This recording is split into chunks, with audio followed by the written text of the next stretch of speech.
साथियों, इस महीने पूरी दुनिया ने 10वें योग दिवस को भरपूर उत्साह और उमंग के साथ मनाया है।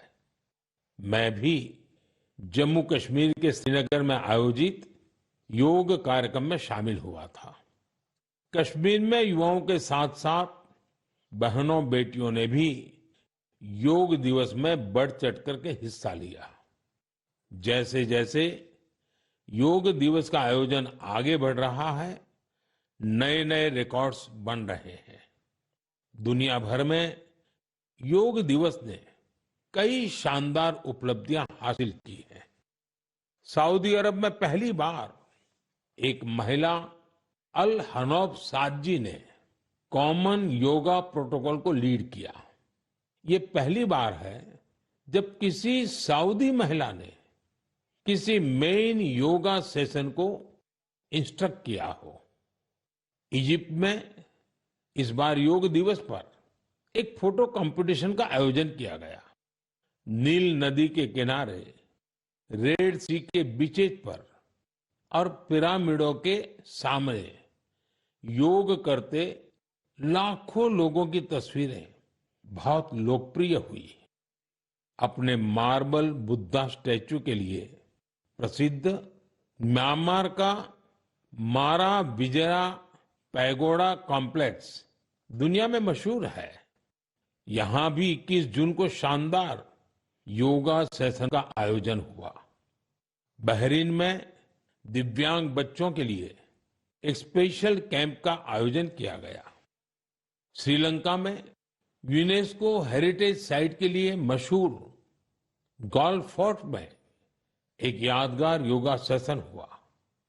अमेरिका के न्यूयॉर्क में ऑब्जर्वेशन डेक पर भी लोगों ने योग किया। मार्शल आइलैंड पर भी पहली बार बड़े स्तर पर हुए योग के कार्यक्रम में यहां के राष्ट्रपति जी ने भी हिस्सा लिया। भूटान के थिम्पू में भी एक बड़ा योग दिवस का कार्यक्रम हुआ, जिसमें मेरे मित्र प्रधानमंत्री टोबगे भी शामिल हुए। यानी दुनिया के कोने कोने में योग करते लोगों के विहंगम दृश्य हम सब ने देखे। मैं योग दिवस में हिस्सा लेने वाले सभी साथियों का हृदय से आभार व्यक्त करता हूं। मेरा आपसे एक पुराना आग्रह भी रहा है। हमें योग को केवल एक दिन का अभ्यास नहीं बनाना है। आप नियमित रूप से योग करें। इससे आप अपने जीवन में सकारात्मक बदलावों को जरूर महसूस करेंगे।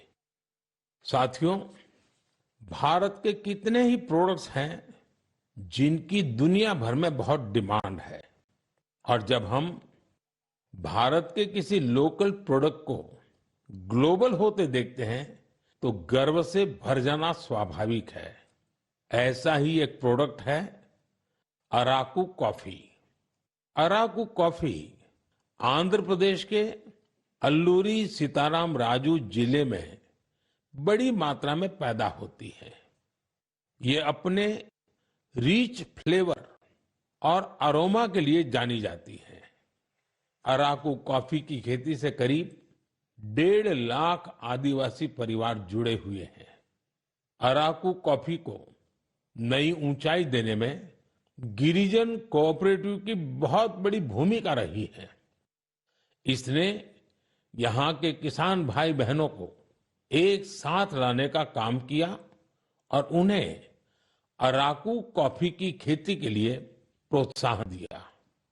इससे इन किसानों की कमाई भी बहुत बढ़ गई है।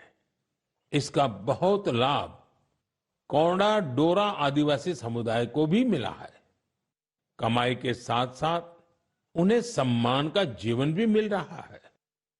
मुझे याद है, एक बार विशाखापत्तनम में आंध्र प्रदेश के मुख्यमंत्री चंद्रबाबू नायडू गारू के साथ मुझे इस कॉफी का स्वाद लेने का मौका मिला था। इसके टेस्ट की तो पूछिए ही मत, कमाल की होती है ये कॉफी। अराकू कॉफी को कई ग्लोबल अवार्ड्स मिले हैं। दिल्ली में हुई G20 समिट में भी कॉफी छाई हुई थी। आपको जब भी अवसर मिले, आप भी अराकू कॉफी का आनंद जरूर लें। साथियों, लोकल प्रोडक्ट को ग्लोबल बनाने में हमारे जम्मू कश्मीर के लोग भी पीछे नहीं हैं। पिछले महीने जम्मू कश्मीर ने जो कर दिखाया है, वो देश भर के लोगों के लिए भी एक मिसाल है। यहाँ के पुलवामा से स्नो पीज की पहली खेप लंदन भेजी गई। कुछ लोगों को ये आइडिया सूझा कि कश्मीर में उगने वाली एक्सोटिक वेजिटेबल्स को क्यों न दुनिया के नक्शे पर लाया जाए। बस फिर क्या था, चकुरा गांव के अब्दुल राशिद मीर जी इसके लिए सबसे पहले आगे आए। उन्होंने गांव के अन्य किसानों की जमीन को एक साथ मिलाकर स्नो पीज उगाने का काम शुरू किया और देखते ही देखते स्नो पीज कश्मीर से लंदन तक पहुंचने लगी। इस सफलता ने जम्मू कश्मीर के लोगों की समृद्धि के लिए नए द्वार खोले हैं। हमारे देश में ऐसे यूनिक प्रोडक्ट्स की कमी नहीं है। आप ऐसे प्रोडक्ट्स को hashtag my product my pride के साथ जरूर शेयर करें। मैं इस विषय पर आने वाले मन की बात में भी चर्चा करूंगा। मम प्रियाः देशवासिनः अद्य अहम किंचित चर्चा संस्कृत भाषायाम आरभे। आप सोच रहे होंगे कि मन की बात में अचानक संस्कृत में क्यों बोल रहा हूं। इसकी वजह है, आज संस्कृत से जुड़ा एक खास अवसर। आज 30 जून को आकाशवाणी का संस्कृत बुलेटिन अपने प्रसारण के 50 साल पूरे कर रहा है। 50 वर्षों से लगातार इस बुलेटिन ने कितने ही लोगों को संस्कृत से जोड़े रखा है। मैं ऑल इंडिया रेडियो परिवार को बधाई देता हूं। साथियों, संस्कृत की प्राचीन भारतीय ज्ञान और विज्ञान की प्रगति में बड़ी भूमिका रही है।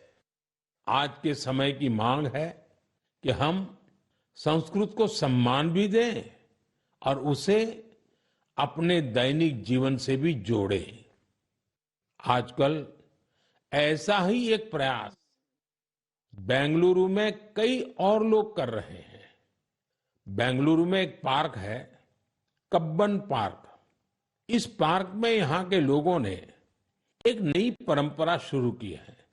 यहाँ हफ्ते में एक दिन, हर रविवार, बच्चे, युवा और बुजुर्ग आपस में संस्कृत में बात करते हैं।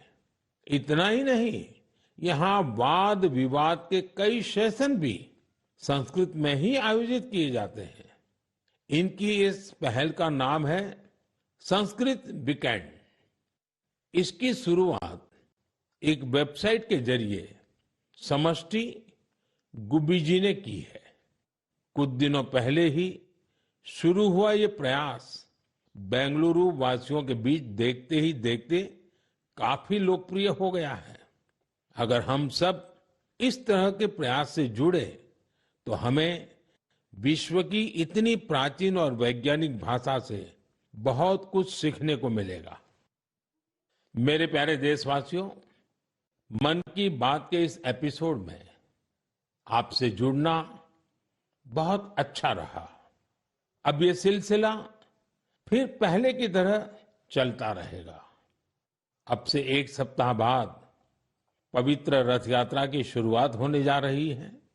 मेरी कामना है कि महाप्रभु जगन्नाथ की कृपा सभी देशवासियों पर सदैव बनी रहे। अमरनाथ यात्रा भी शुरू हो चुकी है और अगले कुछ दिनों में पंढरपुर वारी भी शुरू होने वाली है।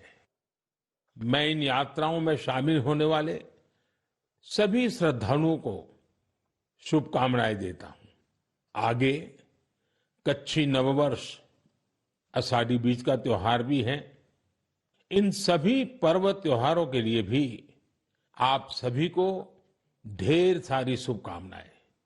मुझे विश्वास है कि पॉजिटिविटी से जुड़े जन भागीदारी के ऐसे प्रयासों को आप मेरे साथ अवश्य शेयर करते रहें। मैं अगले महीने आपके साथ फिर से जुड़ने की प्रतीक्षा कर रहा हूं। तब तक आप अपना भी, अपने परिवार का ध्यान रखिए। बहुत बहुत धन्यवाद।